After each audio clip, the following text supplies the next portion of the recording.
Before we get into addressing the deeper layers of programming, we'll want to address the dismantling of protective programming. Protective programming is designed to overwhelm you when you get a little bit too close to the truth or you start trying to heal yourself. They really don't want you to do that and find out the truth about what has been happening to you. So we are going to go over 4 types of protective programming and how to dismantle them today. The first is what I like to call whirlwind programming. And this happens when you feel like everything is whirling around inside of you. This is also called spin programming. I'll take this moment to plug deprogramwiki.com, which is an amazing resource. They go into more detail about like how these types of programming are installed in you. So if you're interested in that, go check them out. What I like to call whirlwind programming is when everything's like spinning around inside of you. You feel like it's just like out of control. You can't pin down what's going on, and it feels like you're just spinning and spinning out of control. So the way to counteract this programming is to visualize a tornado spinning in front of you, and you will pinch the bottom of that tornado and the top of the tornado and pull as if you're pulling a spring until you've got just a straight line up and down. And imagine that string kind of like losing all of its tension like a shoelace and losing all of its power. And then imagine it disappearing. Boom. And so what's left is empty space.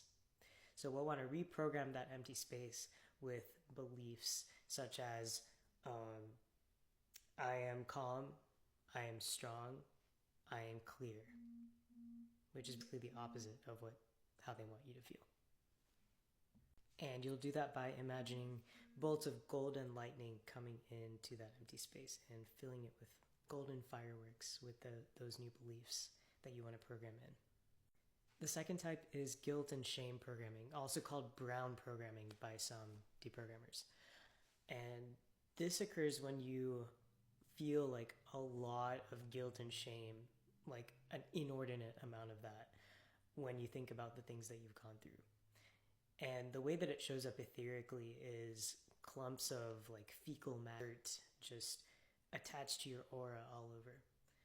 So the way that we're going to heal this is by imagining a pressure washer. So you'll imagine like a nice hose that's attached to a very strong pressure washer, and you point that at yourself and start cleaning off all of that guilt and shame, all of that disgusting, gross matter, and just pressure wash it off. Let it slide to the earth and let the earth absorb it and take care of it for you.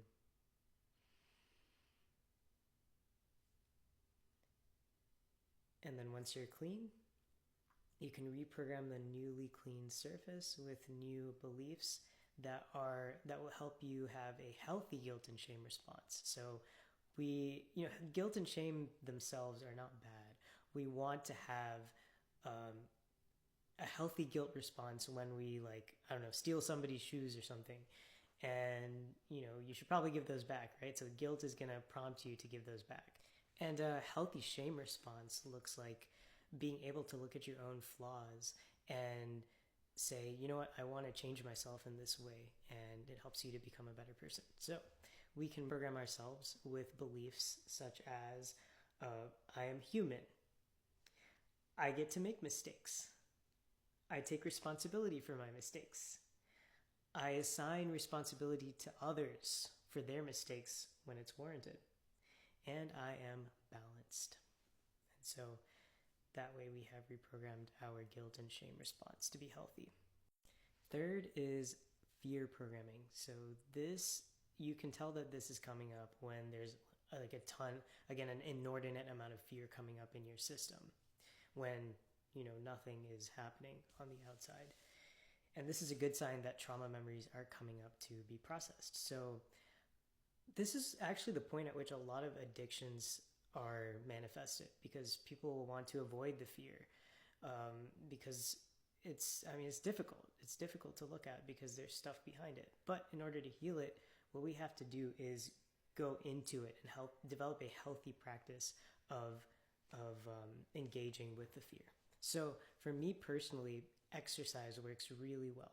whenever I feel that upwelling of fear, I like to do push-ups, and that it helps me feel strong, that like I'm sort of pushing into the fear and like letting it drain out of my body, and also allowing for memories to come up. So we don't want to push it down, but we do want to push it up and through.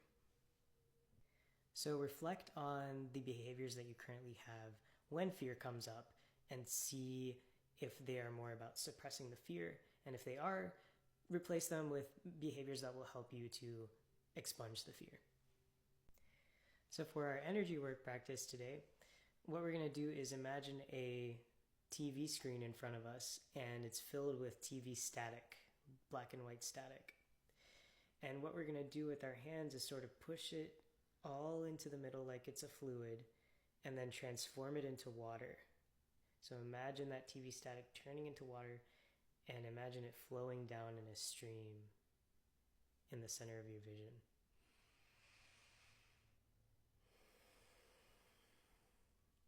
And we're going to program that stream with thoughts such as, it's safe for trauma to be released and swept away out of my system.